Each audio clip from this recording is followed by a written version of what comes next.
there was nobody soldiers, don't care, nobody injured. And unfortunately, they accused our brother Vincent of doing it. Wow. And he did time for it. And he didn't do it, because believe you me, he would do nothing for anybody. You know, he was in the bar.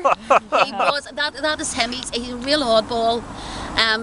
It would be too much trouble for him to get up and go out and, you know, but he did do time. It was terrible. He got 3 years for nothing. Wow. Honestly, you know, and I mean, and it's too complicated to. The soldiers just picked him out. He'll do attitude, you know what I mean? No, you needed to pick someone. They grabbed him and 2 other fellas. They had their 2 or 2. One of the guys let go because he had a bad heart, but they particularly grabbed him because he had just come out of work, and at the time he was a scaffolder, so he was covered in jeans, you know, grime, cement.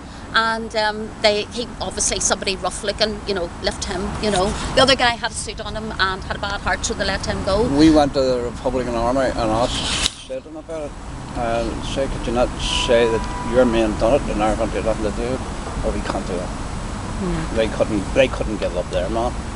Wow. You know what I mean? But So not only that, now he had a mother and him used to argue over who actually did it, because it just happened behind this street over here.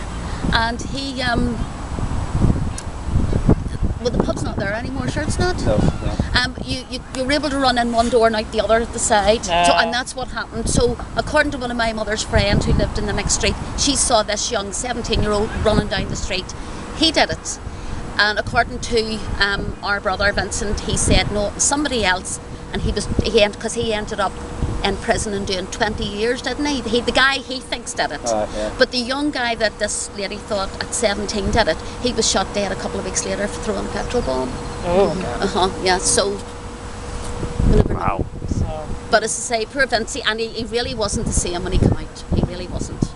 He really wasn't. And actually, I'm telling you that story, and my children don't know that story, because I wouldn't let them think for 1 minute that he had done something like that, you know. So my children don't even know that happened. And bear in mind, my oldest daughter's 45, and my son, he's in London, he's 39, and they don't even know that, you know. So terrible. The road did say, I mean, and you know, to cope with it. Well, I couldn't watch the news, you know what I mean? I really couldn't. Just anything like that. I'm still like that. I mean, you know. Don't let me see anything. Give me something uplifting, you know. Yeah. So, what's your most uplifting picture? I can't remember that one, unfortunately. You know, it's one of those things. In my job, I move from one family's disaster to the next. Right. That's what people want to see. See, unfortunately, you know, yes. it's the way it works. You know. Yeah, that's. So what do you guys want to do?